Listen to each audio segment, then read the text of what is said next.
Good day, everyone. For today's lesson, we will discuss the topic of strategy games. At the end of this lesson, you will be able to learn about the following: definition of strategy games, features that characterize strategy games, types of challenges in strategy games, core mechanics of strategy games, game worlds of war games, and implementing artificial opponents in strategy games. What are strategy games? Strategy games challenge the player to achieve victory through planning a series of actions taken against one or more opponents. Strategy games often include the reduction of enemy forces as a key goal, so most strategy games are war games. However, not all strategy games focus on combat. Strategy games are more symmetric than the games in other genres, which makes them easier to balance for difficulty. Game features. Strategy games fall into two main subgenres: classical turn-based games and real-time strategy games. In a turn-based game, players may think about their moves, considering the benefits of one choice over another.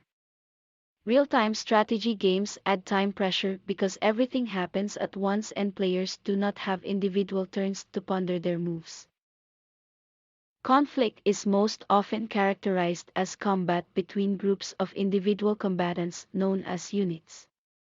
Conflict does not necessarily involve physical combat. Diplomacy and espionage suit a slower-paced strategy game, one designed to be played over a long period of time.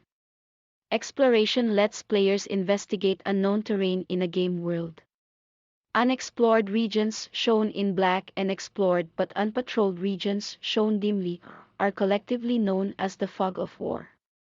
At the beginning of a level, players are given a fixed amount of units, or instead, the player manages an internal economy where they need to obtain some resource that they can convert to units.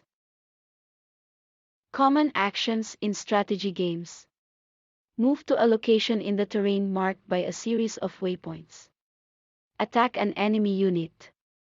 Stop moving or attacking. Hold a particular position. Establish a formation that is tactically advantageous. Produce new units by consuming resources. Common orders in strategy games. Retreat, more vulnerable while moving but goes more quickly. Dash, a rapid forward movement. Patrol, a cyclic movement between two or more designated points. Core mechanics. The rock-paper-scissors model has unit types of knights, archers, and barbarians. Knights have an advantage over barbarians, barbarians over archers, and archers over knights. While RPS-style models are easy to implement and naturally balanced, they are suited only to simple games, and you shouldn't use these for a modern war game with large numbers of unit types. Modern war games assign numeric attributes to each type of unit. Each unit begins with the values that its type requires. But these values change as the unit sustains damage, consumes ammunition, and so on. Examples of basic numerical attributes in war games include health, weapon attributes, range, accuracy, speed, turn rate, and so on.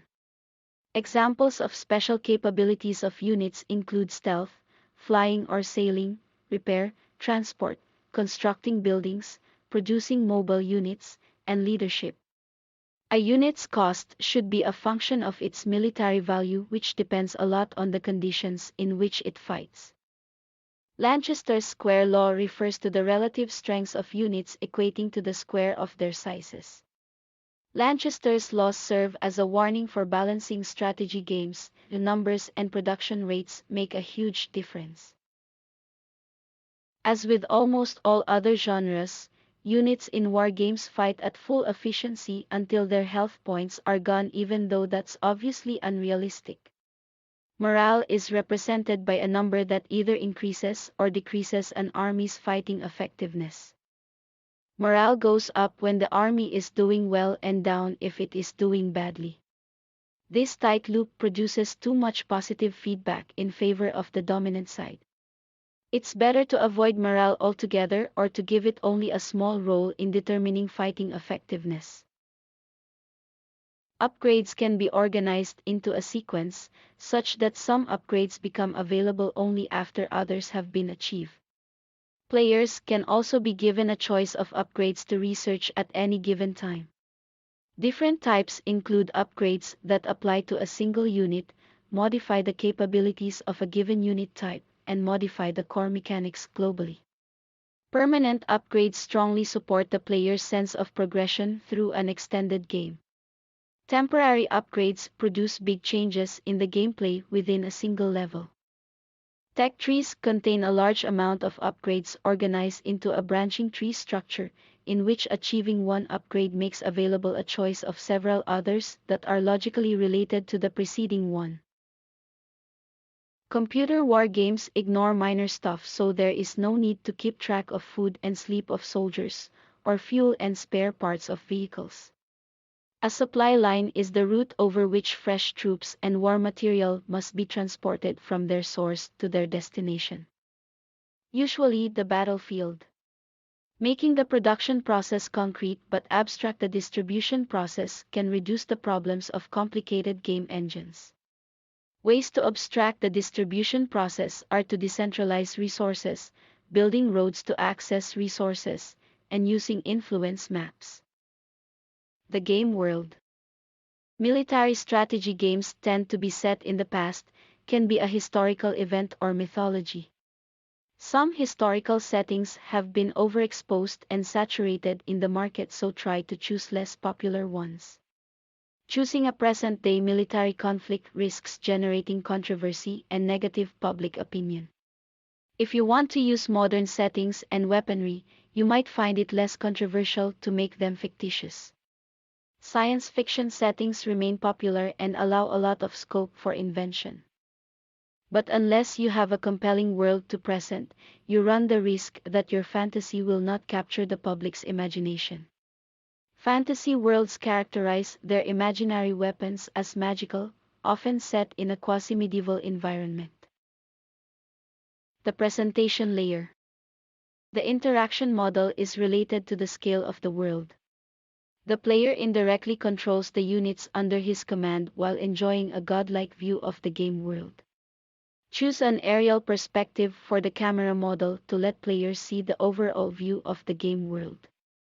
It is also good to allow the players some control of the camera, like zooming in or out. The problem in designing the user interface of a strategy game is that the player must be able to control action at different scales. Inexperienced players need clear and easy ways to find commands, whereas more advanced players need quick access.